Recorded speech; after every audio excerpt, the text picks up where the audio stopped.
നമസ്കാരം. National broadcasting news ഇന്ത്യയിലേക്ക് സ്വാഗതം. ശബരിമല അയ്യപ്പനെ രാഷ്ട്രീയ നേട്ടങ്ങൾക്കായി ഉപയോഗിക്കുന്നത് പിണറായി സർക്കാർ അവസാനിപ്പിക്കണമെന്ന് AICC general secretary KC Venugopal MP ആവശ്യപ്പെട്ടു.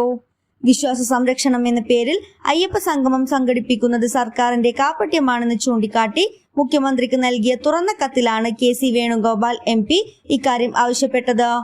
ശബരിമലയിലെ ആചാര ലംഘനത്തിനു നേതൃത്വം നൽകിയ മുഖ്യമന്ത്രി അയ്യപ്പ സംഗമത്തിന് ചുക്കാൻ പിടിക്കുന്നതിലെ രാഷ്ട്രീയ ലക്ഷ്യങ്ങളും ആത്മാർത്ഥതയില്ലായ്മയും കേരള ജനതയ്ക്ക് ബോധ്യപ്പെട്ടെന്നും KC വേണുഗോപാൽ പറഞ്ഞു. ശബരിമല വിഷയം നിയമസഭയിൽ ഉന്നയിക്കാനുള്ള പ്രതിപക്ഷ ശ്രമം വിജയിച്ചില്ല.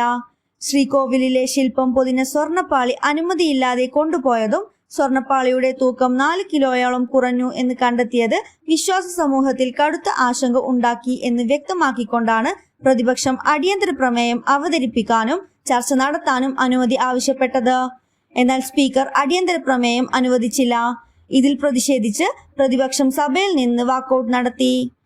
വിഷയം കേരള ഹൈക്കോടതിയുടെ സജീവ പരിഗണനയിലാണെന്നും നോട്ടീസ് പരിഗണിക്കാനാകില്ലെന്നുമാണ് സ്പീക്കർ പറഞ്ഞത്. അശ്ലീല പ്രചരണത്തിനും സൈബർ ആക്രമണത്തിനും CPM നേതാവ് KJ ഷൈൻ നൽകിയ പരാതിയിൽ FIR രജിസ്റ്റർ ചെയ്ത് Ernakulam rural cyber police. KM ഷാജഹാന്റെ യൂട്യൂബ് ചാനൽ, പ്രാദേശിക കോൺഗ്രസ് നേതാവ് ഗോപാലകൃഷ്ണൻ ചെട്ടിശ്ശേരി എന്നിവർ പ്രതികൾ. KJ ഷൈന്റെ വീട്ടിൽ എത്തി പോലീസ് മൊഴിയെടുത്തിരുന്നു. കാസർഗോഡ് പോലീസ് ജീപ്പ് ഇടിച്ചു കുഴിയിൽ ചാടിച്ച ശേഷം കടന്നുകളഞ്ഞ കാർ യാത്രക്കാർക്കായി അന്വേഷണം.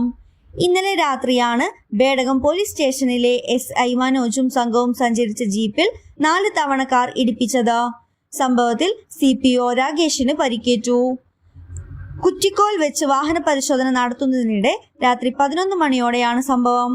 അമിത വേഗതയിൽ വന്ന കാർ പോലീസ് കൈ കാണിച്ചപ്പോൾ നിർത്താതെ പോലീസ് ജീപ്പിൽ ഇടിപ്പിച്ച ശേഷം ബന്തടുക്ക ഭാഗത്തേക്ക് കടന്നു കളയുകയായിരുന്നു. കൂടുതൽ അപ്ഡേറ്റ്സിനായി കാത്തിരിക്കുക. National broadcasting news India.